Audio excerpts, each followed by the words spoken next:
Hello, it's good to be with you again for our adult Sunday school lesson this Easter weekend. You might notice on the screen a bit of a hodgepodge of passages. As you can see, we are pulling from Joshua and rounding out our time in that book, as next week we will be jumping off into Judges, but we are spending a little time, perhaps because it's Easter Sunday, we're focusing on these specific texts from Luke 7, which is not a resurrection passage as it pertains to Jesus necessarily, but it is to someone else, as we'll see momentarily. And then, of course, Mark 16, a classic resurrection passage. So we're going to read them, and then from that, try to mine some information from them and see how perhaps they might connect, as our lesson writers and editors for the Gospel Project have chosen to string them together for that purpose. All right, so if you'll join me in Joshua 24, verses 14 through 18. Therefore, fear the Lord and worship him in sincerity and truth. We remember that Joshua last week in chapter 23 was giving something of what is typically called his farewell address. This is an adjunct to that. If the whole entire book of Deuteronomy is considered Moses' swan song or farewell address to an extent, of course, the end of that book kind of sums it up a bit more, as goes the poems or songs that he's saying. But it is akin to what Joshua says, because in this passage, more expanded than what we will be reading today, but he does the same thing as goes Moses, who in his song at the end of Deuteronomy uses that as a witness against God's people to remember for future generations, as goes them singing this and hearing Moses's words, that if they fail to be obedient to the Lord, the curses of the law, the covenant relationship they have entered into with him, will be exactly what God exacts against them. And then the same with Joshua, who does something similar with respect to setting up a large stone monument and says, this will stand as a witness against you, because you today have spoken that you will indeed be faithful and obedient to the Lord. And if you don't, then this stone will serve as a witness against you, because it has heard the words that has been said, and that of course you have agreed to. So that's just the context of what's going on here as Joshua is speaking these words. Get rid of the gods your ancestors worshipped beyond the Euphrates River and in Egypt, and worship the Lord. But if it doesn't please you to worship the Lord, choose for yourselves today, which will you worship, the gods your ancestors worshipped beyond the Euphrates River, or the gods of the Amorites in whose land you are living? As for me and my family, we will worship the Lord. The people replied, we will certainly not abandon the Lord to worship other gods. For the Lord our God brought us and our ancestors out of the land of Egypt, out of the place of slavery, and performed these great signs before our eyes. He also protected us along the way we went, and among all the peoples whose lands we traveled through. The Lord drove out before us all the peoples, including the Amorites who lived in the land. We too will worship the Lord, because he is our God. Now off to Luke 7, verses 11 through 17. Afterward, he was on his way to a town called Nain. His disciples and a large crowd were traveling with him. And just as he neared the gate of the town, a dead man was being carried out. He was his mother's only son, and she was a widow. A large crowd from the town was also with her. When the Lord saw her, he had compassion on her and said, don't weep. Then he came up and touched the open coffin, and the pallbearers stopped. And he said, young man, I tell you, get up. The dead man sat up and began to speak, and Jesus gave him to his mother. Then fear came over everyone, and they glorified God, saying, a great prophet has risen amongst us. Now, remember, that should be somewhat familiar, considering the words that Moses says in the book of Deuteronomy, that the Lord will raise up a prophet. Now, that's akin to Joshua also, because of the fact that Joshua was a fulfillment of that to an extent. The ultimate fulfillment, obviously, was housed in the person, work, and ministry of Jesus. But nonetheless, this is to call our attention back to Joshua, even if we were not reading this simultaneously with a passage from Joshua. Being familiar as we should be with the text, this should help us go back to Moses's words and then see that through the filtered lens of Joshua and his somewhat messianic role. A great prophet has risen among us, and God has visited his people. This report about him went throughout all Judea and the vicinity. And now Mark 16. When the Sabbath was over, Mary Magdalene, Mary, the mother of James, and Salome brought spices so that they could go and anoint him. Very early in the morning on the first day of the week, they went to the tomb at sunrise. They were saying to one another, who will roll away the stone from the entrance to the tomb for us? Looking up, they noticed that the stone, which was very large, had been rolled away. When they entered the tomb, they saw a young man dressed in a white robe sitting on the right side, and they were alarmed. Do not be alarmed, he told them. You are looking for Jesus of Nazareth, who was crucified. He has risen. He is not here. See the place where they put him. But go, tell his disciples and Peter, he is going ahead of you to Galilee. You will see him there, just as he told you. They went out and ran from the tomb because trembling and astonishment overwhelmed them, and they said nothing to anyone, since they were afraid. And tradition holds this is where the Gospel of Mark actually ends. As many of us probably have noticed in our study Bibles, there usually is a footnote or something there on the page that draws our attention to the fact the remainder of the chapter is not part of the oldest manuscripts and therefore may not be reliable as goes the original ending of Mark. It may have been added by someone at a later date. Be that as it may, we do have a full, complete resurrection account here in these 8 verses. And I think, it's something to be appreciated with respect to the brevity of the account itself and the way that it kind of leaves us on the cliffhanger of the women hearing the words to go and tell, but yet telling no one because of their sense of astonishment. But I digress. Let's go ahead and pray and then jump in here. Lord Jesus, we are grateful that we celebrate you on this day. We celebrate you every Sunday. We victoriously rejoice in the fact that you have been raised from the grave every day. And certainly on Sunday when we gather, when we partake of the table together, and we do this in remembrance of you until the time of your return. And of course, that is guaranteed to us because of your resurrection. And while there is much contention and have been for the last 2,000 years, as goes the time of the year and even the name of the feast itself, or the celebratory expression that is given to the time that we celebrate your resurrection corporately as a body worldwide, on this calendar day and its origins and all these other things, Lord, putting that aside, we just once again thank you for resurrecting us, even though there is a future resurrection yet pending, that you have delivered us from death. You have granted us life, and that is nothing short of resurrection. And you have done this in yourself, through yourself. Help us, Lord, today to grasp a fuller understanding of how this beautifully broad theme has been interwoven throughout the narrative of Scripture, to get something of a glimpse of what you were sharing with those 2 men, Cleopas and the other man with him on the way from Jerusalem to Emmaus at the conclusion of Luke's gospel, and how you expanded their understanding of what resurrection was, or I should say, perhaps, of how the Torah, the words of the prophets and the Psalms all spoke to what you had to suffer, and that you indeed would rise from the grave. We ask this in your name. Amen. So it's kind of what I want to focus on, because obviously this is the theme of our lesson. It being Easter Sunday, but I want to do that from the perspective of the Shema. That's what we are going to be converging on, even though that's not part of any of the passages that we've read. But going back to Deuteronomy 6 and hearing Moses tell the people, listen, we normally hear or use the term Shema and think immediately of the formula that is given there in Deuteronomy 6, where Moses says, hear, O Israel, the Lord our God is one. And then going on to talk about how we are to love him with every fiber of our being and speak about his word everywhere we go. But while that is oftentimes what is referred to as the Shema, Shema itself in Hebrew simply means listen, but it's constructed in such a way that it not only means listen, it means obey, because there is not a separate and distinct word in Hebrew that means obey in comparison to just listen.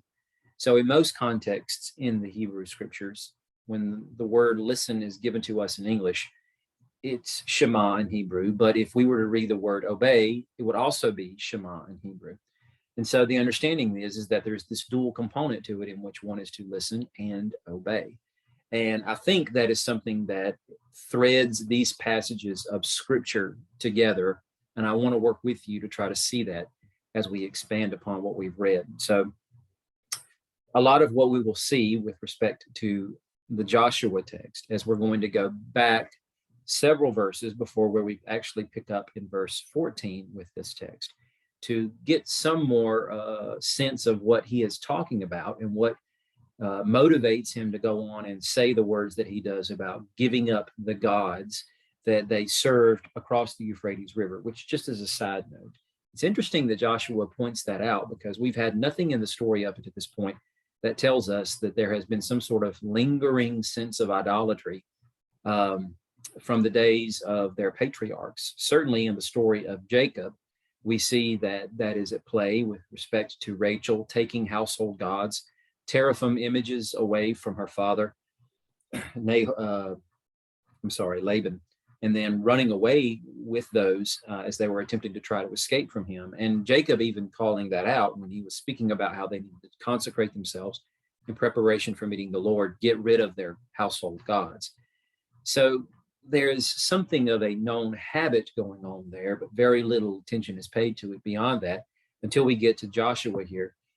Granted, we've had the moment in Exodus 32 where they worship the golden calf, obviously blatant rebellious idolatry, but nothing as goes any of these people actually still carting around little images or anything like that, or making obeisance, meaning offertory sacrifices or anything to that extent, or just even holding on to and possessing images of other gods that they may in some way be venerating through whatever observed practice that they have been up until this point, until Joshua brings this out. And he not only speaks of the idea of them worshiping Egyptian deities, but even Mesopotamian deities that they no doubt, since they haven't been there for centuries, quite a long time, have carted with them all throughout the years of the patriarchs in the land of Canaan, and even carried with them down into the land of Egypt, and perhaps have continued to just possess and or venerate as they were captives and enslaved there in the land of Egypt. But nonetheless, back in verse 2 of chapter 24, Joshua begins to recount the Exodus story. And so we're going to look at the resurrection as an Exodus, because that's what this is.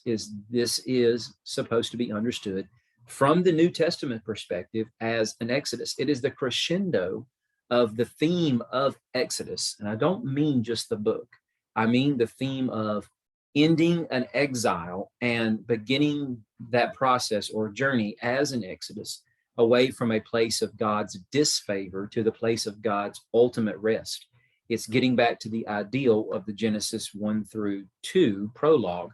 Of course, chapter 3 is looped into that because it's a part of the story that explains how human beings were pushed out of the garden, and we get to the situation we are now in which we needed redemption and atonement procured for us by the Lord. But ultimately, it's the understanding that when we get to the New Testament story, it's not diverging from the path of what came before as if to say that plan failed. It had always been the plan. Hence the reason we see this reiterated and recapitulated through every one of these stories that we look at. And so it's important for us to appreciate that Joshua in Joshua 24 is not simply summarizing the events that have transpired over these long years, that they have been on this movement and this story arc and journey from Egypt up into this fateful moment.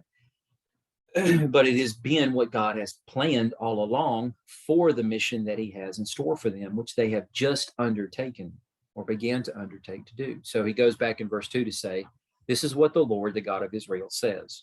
All right. So God is the one who is telling them through his man, this prophet Joshua.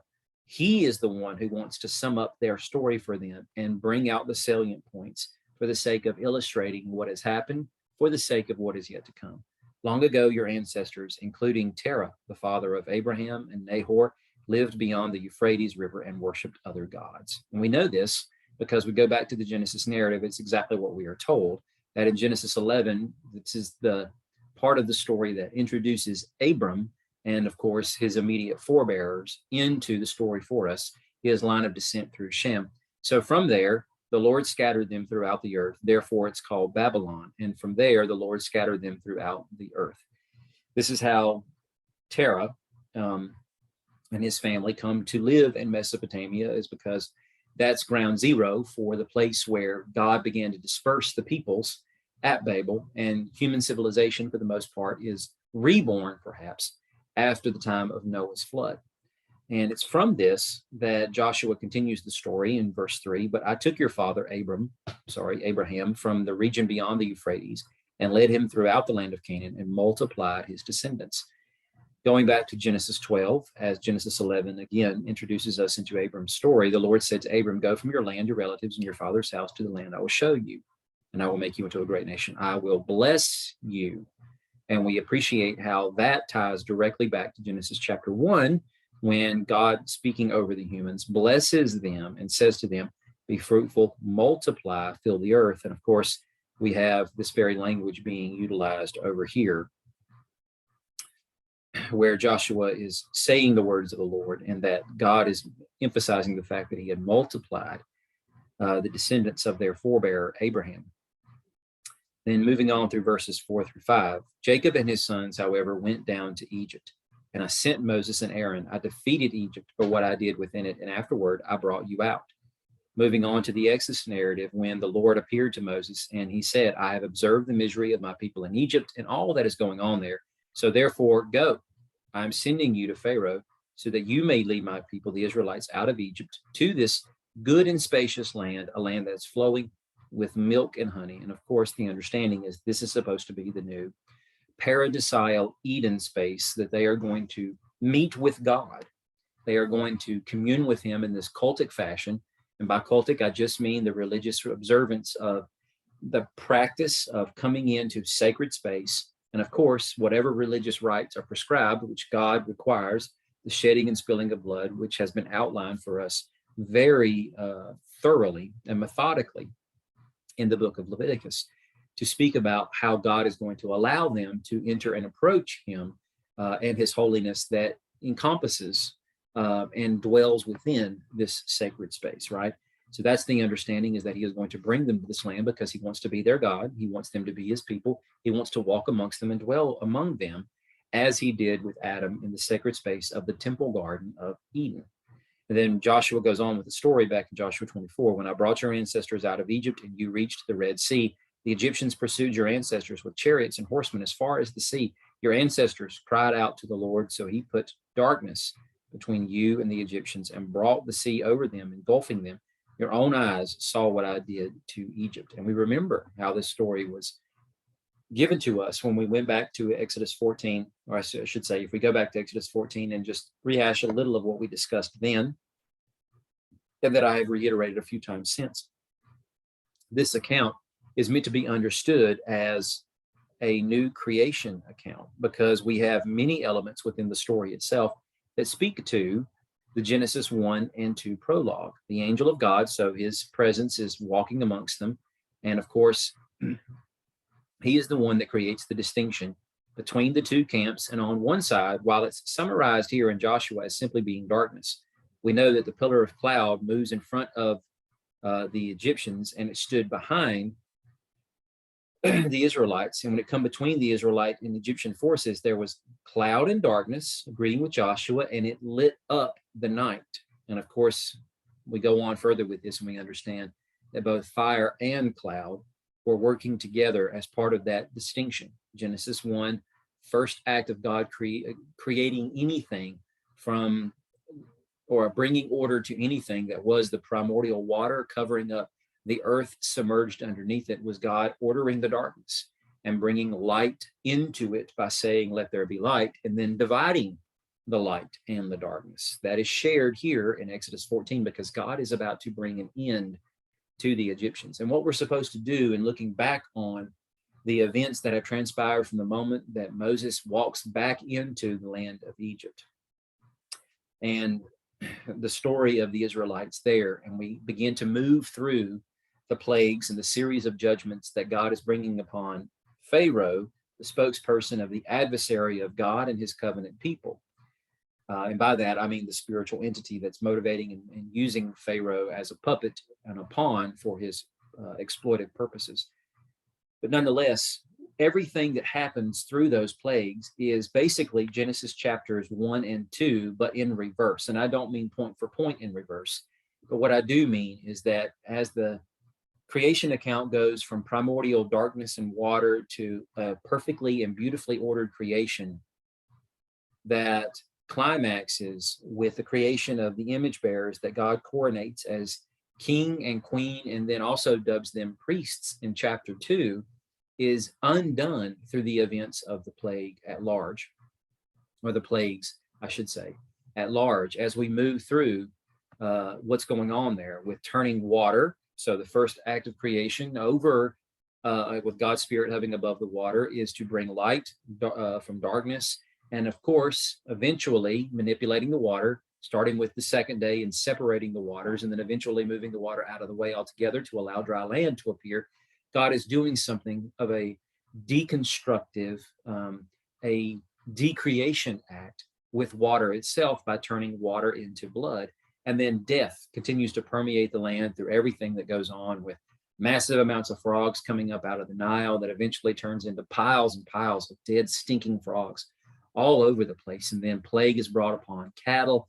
And then, of course, with hail and fire all being rained down from heaven, killing more people, killing more animals.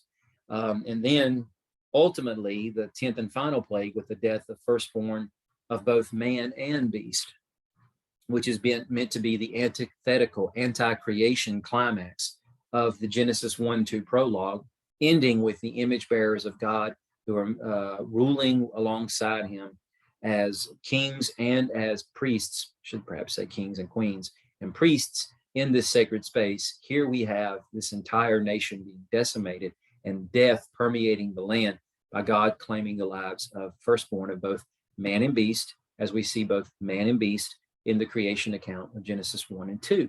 So with all that in mind, that's where that whole entire chapter, or I should say discourse, is trending toward, is the deconstruction of the created order within Egypt and bringing God's people away from that chaos, and then birthing them through the conduit of the divided waters.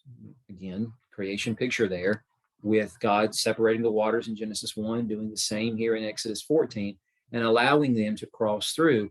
But he uses that chaos that is pent up and held back to allow safety for Israel to cross through, to come down on the heads of the Egyptians and ultimately sever them from Israel. And so with that in mind, it's complete, total deconstruction and decreation for Egypt, and new creation for the covenant people of God coming through the Red Sea and entering into this new land, which is not the land that God intends for them to permanently dwell in, but God is going to bring them to something of a pseudo-Eden temporarily for about a year as they camp around Sinai. And God, in this theonophonic way, comes to manifest himself to them through fire and smoke on the mountaintop, but even in the personage of a human figure that dines with Moses, Aaron, and his two oldest sons, and the elders of Israel, invited up into God's presence to share a meal there. And Moses getting in a chance to enter into the cloud and go even further up into God's presence and receive Torah and the instructions and blueprints for the tabernacle and all the sacred furnishings and all those things, right before they eventually settle out or set out to migrate to the land that God intends for them to. So he is recapitulating all of this to speak to the fact that God has done everything that he has in calling them out of Mesopotamia in the time of Terah and Abram, who becomes Abraham, and then through the migration down into Egypt and the centuries there that they spent in oppressive slavery, delivering them through that and severing their ties to the Egyptians altogether, bringing them through the chaos to new creation so that he can ultimately do what he intends to do with them. And that agenda had to progress onward through them crossing through the Jordan, which Joshua will pick up the story with here in verses 11 through 13. So you then crossed the Jordan and came to Jericho, but I handed them over to you, and it was not by your sword or bow. I gave you a land you did not labor for, cities you did not build, though you live in them, and you are eating from vineyards and olive groves you did not plant. So how benevolent does that sound? The idea that God has gifted them with things they really didn't have to work for. Granted, they did have to go out and fight, shed blood, But at the same time, God delivered those enemies into their hands, and they were quite formidable from the report of the spies that came out of the land and met them at Kadesh Barnea in Numbers 13 and 14 and said, there's no way we can defeat these people. And yet God proved himself faithful through the report of the other two spies, Joshua and Caleb, that indeed he would do this if they would simply trust and act in faith. So Joshua is reminding them this is indeed what has happened. And now you reap the fruit of the spoils itself. Living in a land you did not have to build from the ground up. It's as if God has given you a paradise, but it's more ordered perhaps even than the Garden of Eden was, because at least in Eden, there were no cities. Here you have villages that, granted, two human beings did not need a city to live in the Genesis prologue, but these people do. It would certainly do them well to help them live in a more organized way, to have cities and villages to be able to populate. And of course, vineyards and olive groves and various other things like that that are already producing. The order has already been brought there. They just have to simply go in and take up where these people are now being forced to leave off. And this would cause us to hearken back to the Genesis 2 account, when God formed the man out of the dust of the ground, breathed the breath of life into his nostrils. He became a living soul. And then God plants a garden, puts the man in the garden, and then he puts everything there the man needs, as goes all kinds of good trees that are pleasing in appearance and good for food. So many things to say about those words and how they tie into other stories that have come after that. But nonetheless, that's exactly what Joshua is riffing off here, or so it would seem to be, with the idea that God has taken you from outside this place and he has planted you in this good and fertile space. And then moving on in verse 14, therefore, fear the Lord and worship him in sincerity and truth. Get rid of the gods of your ancestors, worship beyond the Euphrates River in Egypt, and worship the Lord your God. So it in and of itself is a call and a compulsion to action, because this is exactly where God is converging the story on, is to say, I have made you altogether a new people. You were not a people. I took your childless ancestor and I blessed him and I multiplied his descendants, much in the same way I blessed Adam and commanded him to be fruitful and multiply.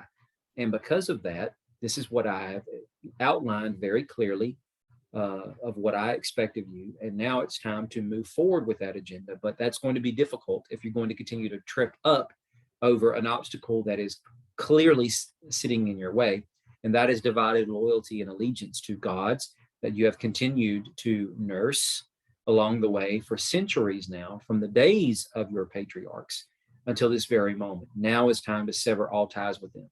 As much as their ties with the Egyptians were severed by God bringing down walls of water on their heads and crossing the Red Sea, they have crossed through the Jordan. And granted, they've spent years now on this battle campaign to secure the land. And in what ways they have been continuing to venerate and honor these foreign gods and violate the commandments that God has given them, and he has not judged them for it, yet now is the time to completely sever any and all ties. Because remember the words that the Lord spoke to them as he is giving them the Decalogue in Exodus 20. I am the Lord your God who brought you out of the land of Egypt, out of the place of slavery.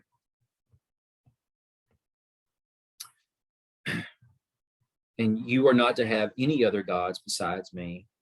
Do not make an idol for yourself, whether in the shape of anything in the heavens above, earth below, or in the waters under the earth. Do not bow and worship them, and do not serve them, because I am the Lord your God, and I am a jealous God. And it's interesting how Joshua will round out this 24th chapter after these people say, no, we will not worship other gods, as we read earlier. Yet Joshua will go on to say, you will not be able to worship the Lord, not as he expects, because he is a jealous God, and he will not tolerate your divided loyalties, not perpetually. Reasons are unknown to us exactly why God has tolerated whatever is being referred to here by Joshua for this long, whereas he has been very decisive and very to the point with respect to his judgments in certain moments, which we saw one just a few weeks ago with respect to what happened with Achan. Yet God is, again, being somewhat, dare I say, tolerant of this for a reason or reasons unknown to us, but and calling them out for it. Now is the time in which amnesty is over, and they are supposed to be as decisive as he is and remove these things from their midst. And this will cause us to go back and remember, I think, something of the earlier portions of the stories that Moses gives us in the Torah. because Joshua is calling them to listen to the words of the Lord that he has already imparted to them. He has already instructed them to take these measures in not having any other gods before him a whole generation ago when they were still at Sinai, and yet they haven't fully done that yet. And considering earlier moments in the story's development, not just of Israel and their migration from Egypt to here, but of course, centuries before in the lives of first Adam, who, while in the garden, and God commanded him, remembering that God has commanded these Israelites to not have no other gods and entertain no other sense of loyalty to any other deity or heavenly power other than him. And he has made it clear as to why, because he is a jealous God and he will not stand for such things. He is entering into a covenant marital union with them, and they are agreeing to do the same with him, which means just as much as a husband would expect complete total fidelity from his wife and vice versa, God is expecting the same thing from them, which is what they are agreeing to. But back in Genesis 3, as God had commanded the man that he is not to eat from the one tree in the middle of the garden that contains within it the knowledge of good and evil, yet he does, and he does because Eve was the one who offers it to him. And in hearing what the Shining One had to say to her, and then watching her reaction, and then giving in to that seduction himself, God says, because you listened to your wife and ate from the tree, I told you do not, then cursed is the ground for your sake. And we see the same thing happening in a later story here in Genesis 16, when Sarai is saying to Abram, see now, the Lord has prevented me from bearing children. Please have relations with my slave. Perhaps I will be able to obtain children through her. Not all translations say this in such a way, but the correct Hebrew rendering would seem to be a little bit more accurate here in the NASB when it says that Abram listened to the voice of Sarai. And what happens there? Genesis 3, it was expulsion from the garden.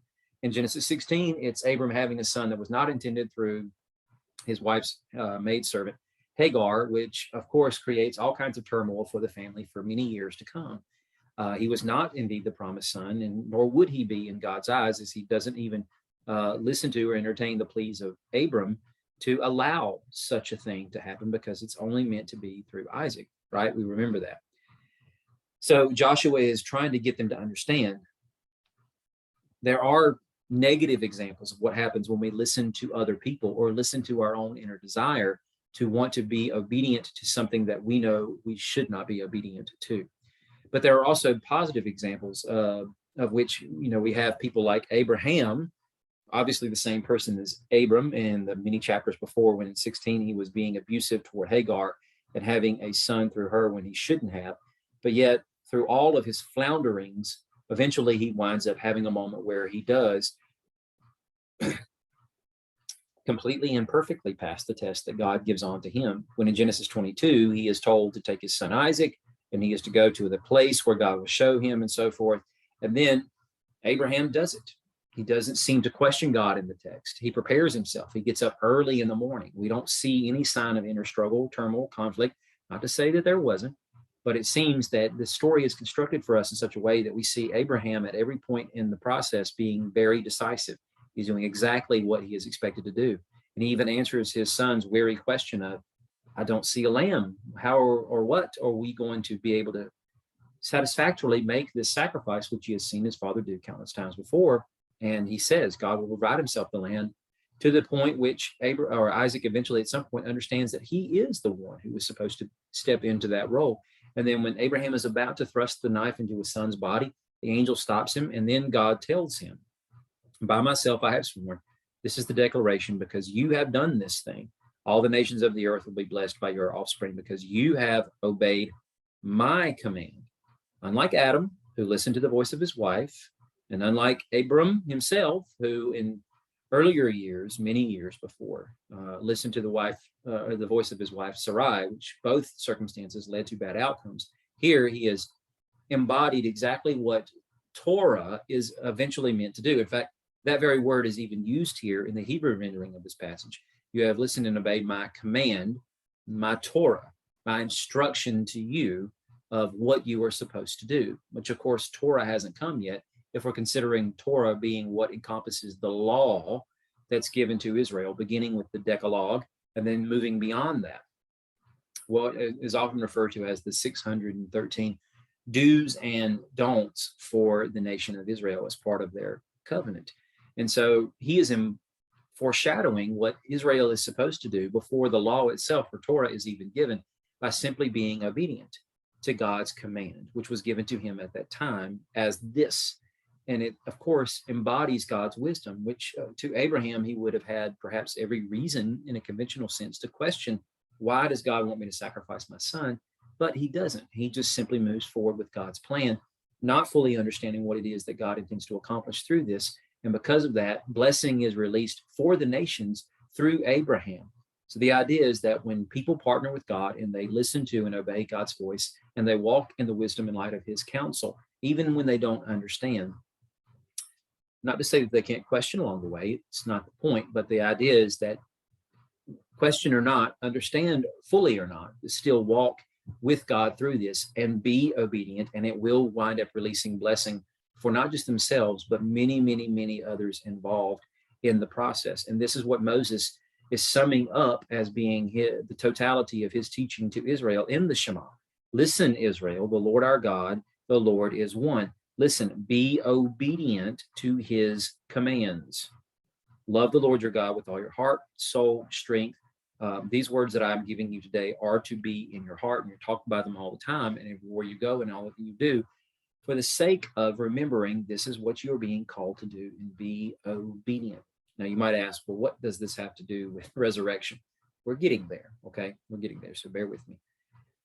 Moving on to the Luke text, before we get to the verses that we read earlier, these are the events that come immediately before that to build for us some context of what's happening here. So Jesus went with them, and when he was not far from the house, the centurion sent friends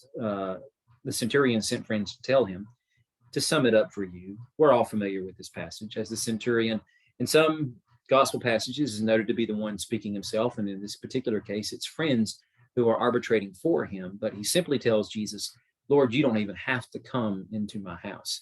I know, as I'm a man under authority myself, if you simply speak the word, then whatever it is that you command will have to be obedient, because when I give the word, the men that are underneath my authority, they do exactly what I say as expected.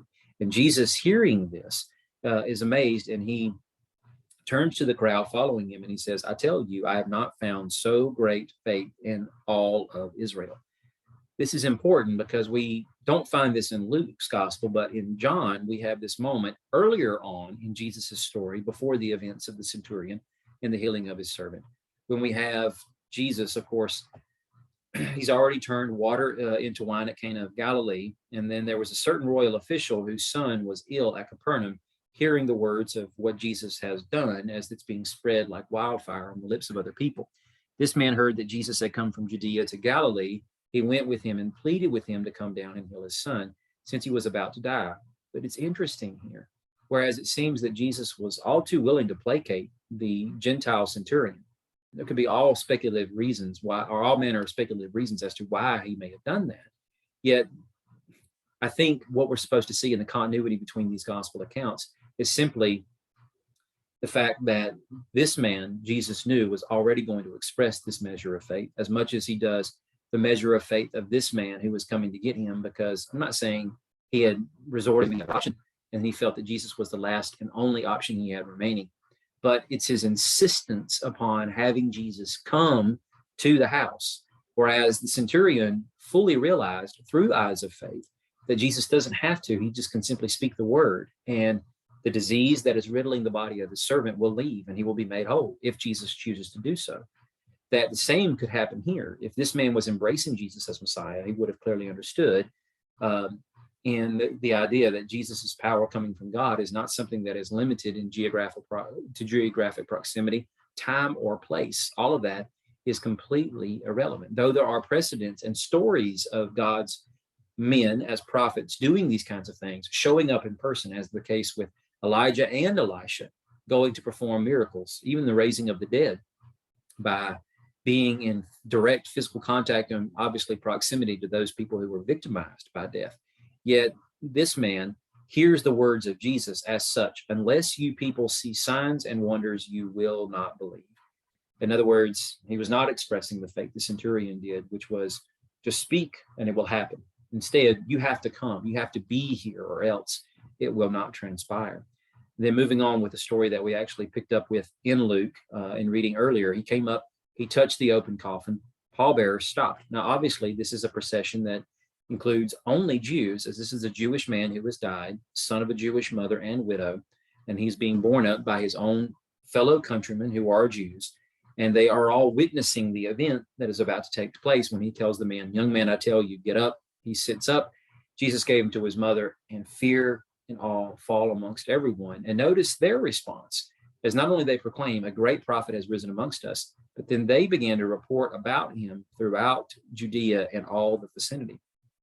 Now, it's interesting because tying this back into the concept of Exodus and resurrection and whatnot, that right after this particular passage in Luke, we have Luke giving us, in his sequence of events, John's few remaining disciples, or at least a remnant of the few remaining disciples he had, being instructed by him to go seek out Jesus. And when they find him, to ask this simple question, are you the one to come, Messiah, or should we expect someone else? The very one that John had been preaching to everyone about, that this was the one anticipated.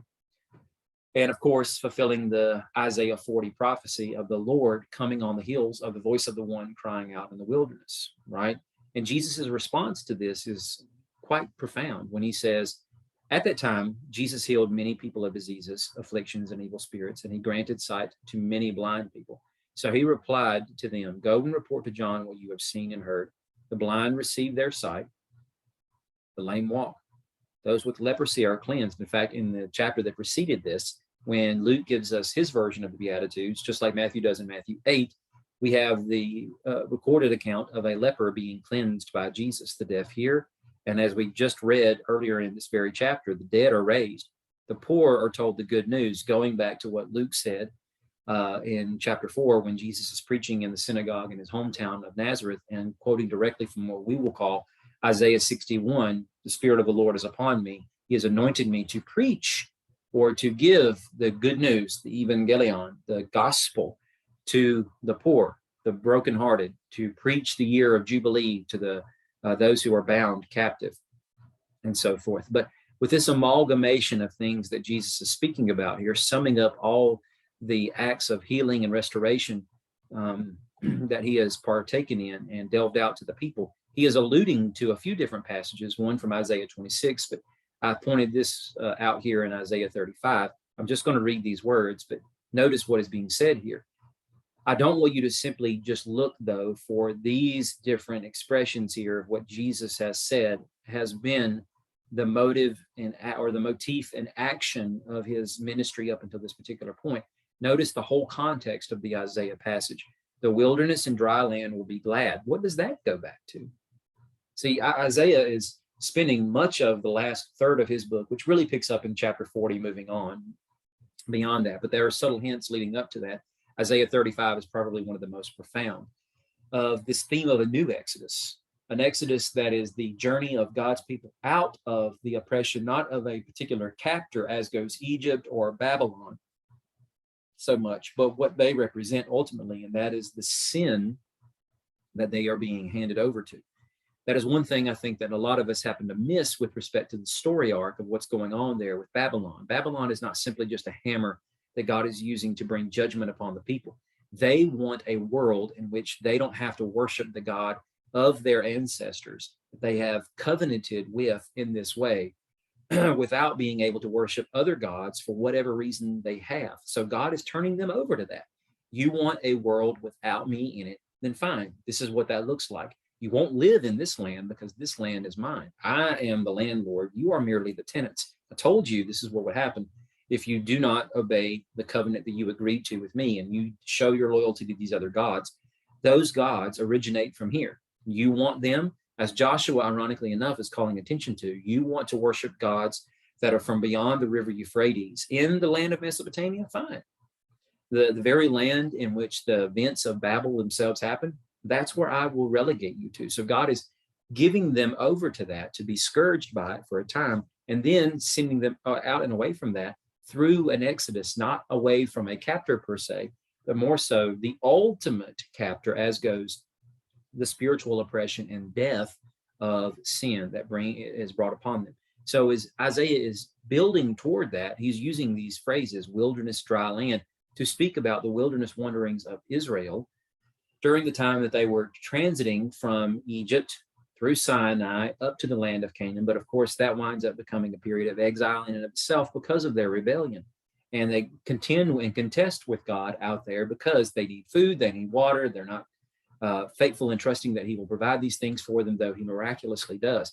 And he goes on to speak about that. The desert will rejoice and blossom like a wildflower. Desolate wasteland will become like the Garden of Eden because it will blossom abundantly and will also rejoice with joy and singing. The glory of Lebanon will be given to it, the splendor of Carmel and Sharon. They will see the glory of the Lord, the splendor of our God. So the expectation is that you will strengthen the weak hands, steady the shaking knees, and to say to all the cowardly who must make this trip, be strong, do not fear. Here is your God. Then the eyes of the blind will be opened. So a frightful thing for a person who is blind to be taking a long journey like this. But now their eyes have been opened for them to be able to see. The deaf will be able to hear again because their ears will be unstopped.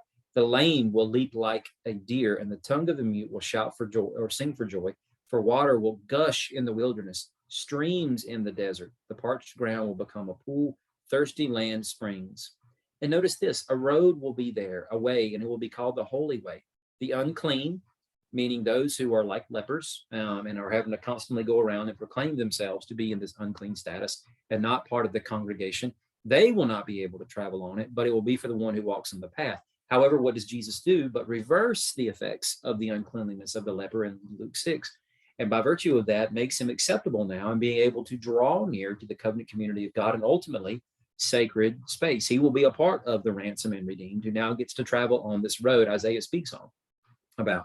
The redeemed will walk on it. The ransomed of the Lord will return and come to Zion singing, crowned with unending joy. Joy and gladness will overtake them, and sorrow and singing will flee. So obviously this pictures a new Exodus, still future to Isaiah and even future to these people who are living in this time in which Jesus is walking amongst them. He has only begun the process of signaling the imminent arrival of this Exodus, in which now the time will be available for them to, like it was for their ancestors in Egypt once the 10th and final plague happened and Pharaoh lost his child, and now he tells Moses and Aaron to get out of my land. You have my permission to leave, flee.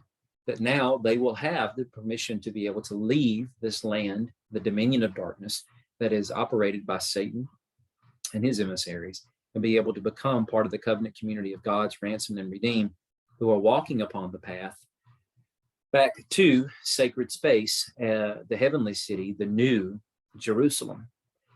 And then notice how, and when we look at all of the texts, perhaps minus John, and I guess I didn't really include much of Luke in this, but when you synthesize all of them together, there are quite a few little details that are shared, but some that are not shared between the differing resurrection accounts in the gospel.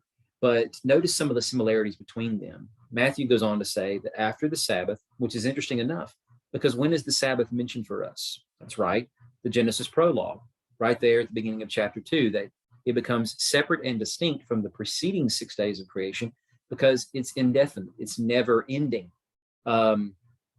It's meant to be the ultimate rest. And I don't mean by that heaven. I mean the ultimate state of rest in which we are living with God and he with us.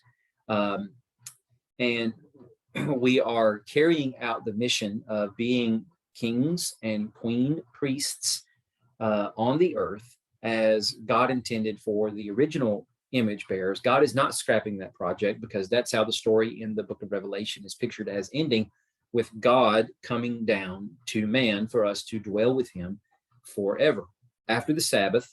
So it's meant to hearken, as Matthew is speaking about this, it's hearkening back to the creation story itself as he is about to broach the subject of resurrection and speaking about the new creation of what will come now that Jesus is going to be the first fruits of a new humanity rising up from the crypt of death itself, and will precede and lead many, many more. As Isaiah says in Isaiah 53, his seed after him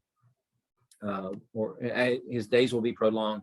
He will see his seed after him. There will be many, many more who will follow on in this moment and event of resurrection that Jesus has trailblazed for us. As the first day of the week was dawning, and by that, perhaps what we're supposed to also see and understand is, again, a creation formula there with respect to the idea of first day of creation. What was going on? Light being separated from darkness. Week was dawning, or I should say day was dawning. Very early in the morning on the first day of the week, they went to the tomb at sunrise. Again, seeing that filtered through the lenses of Genesis chapter 1 and also Exodus 14, with the waters opening up. And as they were, and they are moving from Egypt toward Midian, current day Saudi Arabia, going from west to east. They are watching the sun as it's coming up over the horizon, as the wind began to blow in the twilight hours of the previous evening, all the way up until daybreak the following morning, when God removes the distinction, the pillar of cloud and fire between Israel and Egypt, allowing Israel to start moving through the water and Egypt to be pulled into this seductive vortex, wanting to chase them down and annihilate them, which ultimately leads to their demise. But the sunrise coming up, and again, that passage, or I should say the sun rising as it's coming up, and that passage is meant to be seen as new creation in and of itself. And then back to Matthew's gospel, there was a violent earthquake, and I've shared with you many, many Psalms before about speaking on Exodus 14, how at the time in which the waters were opening up, it may be a poetic expression about what happened, as there may not have actually been a physical earthquake at the time in which God opened up the Red Sea for the people to pass through. But that's thrown in as part of a poetic reflection of it, for the sake of saying God arrived on the scene. And when God arrives on the scene, things like mountains tremble, the earthquakes, seas roil, and all these kinds of things. All that to simply say, Matthew gives it to us because throughout his gospel, he has been painting this picture of Jesus being both a greater Moses, a greater Joshua figure, and he has completely rehashed all of the story of Israel's wilderness wandering and her convergence on the promised land and conquest of it, ultimately arriving at Jerusalem, which is part of Joshua's narrative as goes conquering these cities. And with that, it only makes perfect sense that he would speak to the idea of there being a violent earthquake kind of thing happening at the time of new creation, ending the exile away from God as a people, ending the exile that began 500 plus years ago when Babylon came knocking on the door and destroyed both city and temple, carting them off into captivity in the land of Babylon. But to this day has yet to end, because before Jesus does this, there has been no Davidic king sitting on the throne. And now he is about to be enthroned as said Davidic king to rule and reign over the cosmos. So that means the exile away from God as part of his covenant people is ended. Jesus has just inaugurated the new covenant that's going to expand beyond Israel and allow all the nations to come in and be a part of this by faith. So that part is part of that motif. I know I'm kind of talking quickly. Hopefully I'm not talking too much around this so that you can understand that. These are things that we went over before. So my hope is that I'm just basically reiterating this for you. And then back to Mark 6, when he says, and this is the point I want to end our lesson on, obviously, go and tell his disciples and Peter, he is going ahead of you to Galilee. You'll see him there just as he told you. Go tell his disciples. That's why I, at the beginning of this, said we're going to look at this through the lens of Shema. Listen and obey. To sum all of this up for you, Joshua was rehashing the story of Israel to them with the clear understanding the time has come for you to completely break yourself away from the vestiges of what our people have been holding on to since the days of our ancestors that left the lands in Mesopotamia, crossing the Euphrates, coming into this land, and hearkening back to the story, speaking about how God had pulled Abram from the ashes of Babel and what had happened there for the sake of beginning the Eden project over again, back to sacred space, new creation, new humanity through Abram, who's going to ultimately bless all the families of the earth. and they have advanced that agenda. And now it's time to be even more decisive with it in making sure they get rid of the things that have only been plaguing them up until this point, because ultimately it's going to continue to divide their loyalties. God has spoken to them very clearly about what they are supposed to do, as goes being obedient and fidelitous to him alone. Have no other gods before me. Make no images of anything else that you see, nor bow down and worship those things. They are compelled now by Joshua to listen and obey, and he is even calling a witness against them, as Moses did, because the assumption is that in time to come after this, they will be less than faithful. And then as we move on to the Luke story, what we're understanding here is that Jesus, as he is resurrecting a dead man and giving him back to his mother, that reflective of what has been characteristic of Israel, that he calls out to them saying that unless you see signs, you won't believe. But juxtaposing that against the centurion, who clearly understood Jesus doesn't have to be anywhere close to him or his suffering, ailing, and almost dying servant, to simply speak the words of healing, and it will transpire exactly as Jesus commands it to. And Jesus is speaking to these people, performing signs nonetheless, knowing where their hearts are and what is characteristic of them, as goes seeing and then believing, and by virtue of that, responding by going and spreading the word. He does this because he does indeed want word to spread. He is undoing the devastating work of anti-creation through the adversary of God's people and of God himself, obviously, and of God's creation, that being Satan and all those who are allied with him, by bringing about these restorative acts that Isaiah had prophesied hundreds and hundreds of years before. But those things are pointing toward a new exodus not only for God's people, and it's not only an exodus away from a captor like Egypt or Babylon, as goes people who have sought out to purposefully oppress, harm, malign, even execute the covenant people of God, the descendants of Abraham. But the spiritual oppression and captivity that they, along with the rest of humanity, all the nations, reside under, an exodus that will see all humanity, the descendants of Adam, restored unto God, not in this universalistic way that everybody gets to partake of it, but at least it opens the door for all to enter into covenant union with God.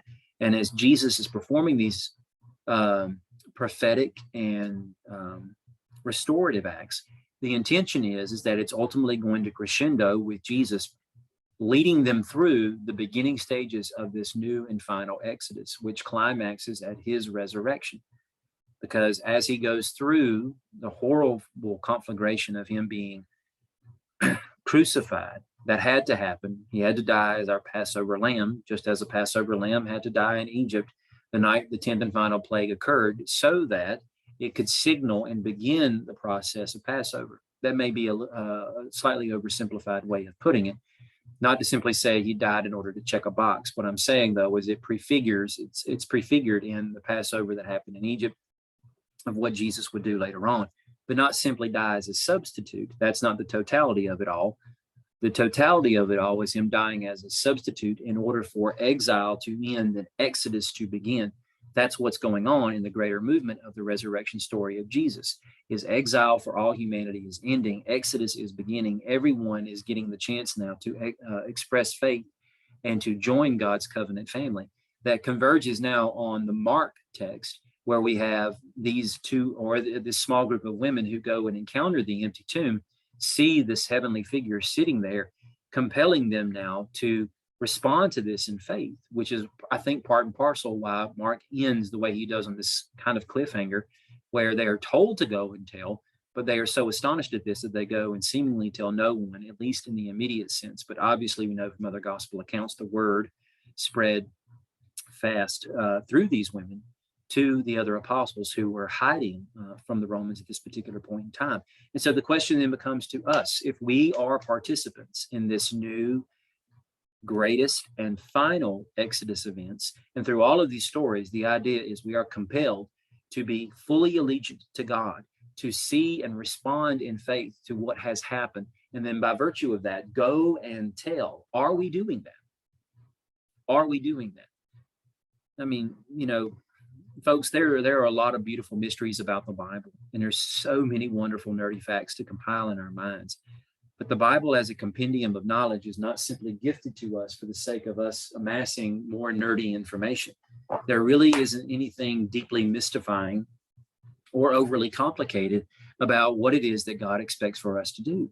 And it doesn't have to be elaborated any further than simply go and make disciples. Now, there are many, many things that can be said after that, as goes how we are to represent as king and queen priests in this new creation and various things like that. And words are dedicated to that purpose in the writings of the apostles in their letters and correspondence to other churches and various groups of people in the New Testament. But beyond that, these are the final concluding words of Jesus in Matthew's gospel. Go and tell. Go and tell. And so if we are not living faithfully with respect to or in accordance with that command, then we are not doing the Shema. We are not Shema'ing, if that is such a word. We are not listening and obeying, which is exactly what we have the example of Abraham doing in Genesis 22. He is being decisive, even when he doesn't understand, even when he might not see the full breadth of God's wisdom in it. And we might not either, with respect to moments and encounters that we might be gifted with the chance to be able to tell. But nonetheless, we are to be faithful and to go and tell. So that is where I leave you at today. Happy Resurrection Day. Go and share the news with somebody today as you not only joyously celebrate this with family and friends, but hopefully you will run across the path of a stranger, or maybe tomorrow beyond this when we all go back to work again and start talking about what it was that we did over Easter. And hopefully those stories go beyond just family get together and food that we had as if it's a mid-year Christmas kind of thing or Thanksgiving, but that we'll have the chance to recount how glorious the celebration was that Jesus indeed lives and why it is that he lives. Father, thank you for this time. Help make this more clear in our minds as only you can. Compel us to be obedient to you in faith in all things, Lord. We love you. We thank you and appreciate you for all you are and do. In your name.